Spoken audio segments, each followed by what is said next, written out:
barnaamijka waxaana la joogaa laba musharax oo gabdho oo magaalada Seattle iyo nawaaxigeeda u ordaya position iyaga ayaa noo sharxi doona positionada ay kala ordayaan waxaan ku horeysinayaa ubax positionka u ordayso ma Hi, assalamu alaikum Mohammed. Thank you. Ubax Gardere waa magacayga waxaan u ordayaa King County Council District 9 waxa waaye South East Bellevue, Newcastle, parts of Renton, Maple Valley, Black Diamond meel la dhaho iyo meel Inamclaw la dhaho oo ah baadiye iyo Kent, parts of Kent iyo Covington. صح adigana shukri qaybtada ordaysay magacaaga horta waad mahadsantahay maxamed dhamaantiin waan salaamay waxaan dhahaa shukri cabdullaahi calow booskan u orday waxaa weeye King County Council District 5 waa boos oo toddoba magaalo matala oo ka mid ah Kent, Seatac, Tukwila, Burien, Des Moines, Normandy Park iyo Renton صح labadiina xabad su'aal wada weydiinaya maadaama waqtiga oo yar aan noo saamaxay inaan idin yeelno marka la insha Allah labadiina idin ku casuumi doonaa su'aasha labada raba inaan weydiiyo waqtiga oo yar aan noo saamaxaynin 1 minute aad qaadataan labadiina way sanadkan ugu ordeen sanadii ugu ordweedeen maxay idin ku kalifay waqtigan la joogo aniga waxaan isu soo sharaxay booskan bishii 9aad sanadkii hore 2020 sababtan u ordayeen waxa weeye inaan isbedel u keeno dadka areadeena degan oo dhinaca guryahan ka caawino dhinaca waxbarashada dhinaca businesseska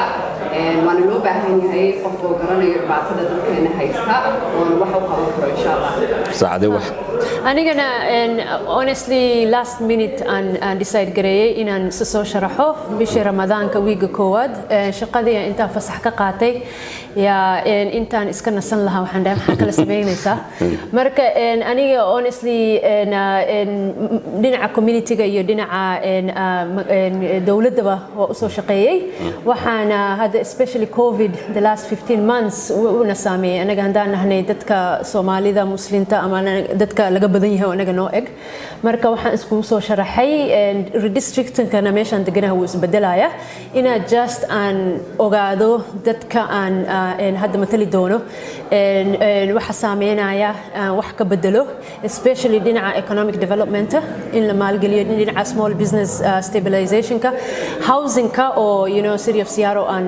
uga shaqeeyay dhinaca gentrification ka iyo waxaas that's why aan isku soo sharaxay sanadkan waad maqashaan labadooda case sababay isku soo sharaxeen iyo waqtigan ay isku soo sharaxeen maadaama aan waqtiga noo saamaxayno waqtiga aan noo suurtagelay in hadda aan interview dheer aan noo yeelano waad mahadsantiin labadiinaba daawada aan idinkana balban ka qaadana mar kale inaynu keeni doono ayagoo intaa iyo ka badan ba noo soo sharxi doona sababaha ku kalifay iyo sababta ordayanba Mohammed waa mahadsan tahay af Soomaali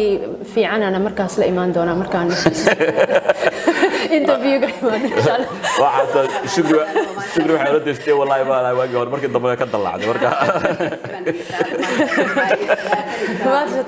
daawada aad baa mahadsantiin kaftanada ay ku kala dheeraada insha Allah waqti dambe isku helno fursad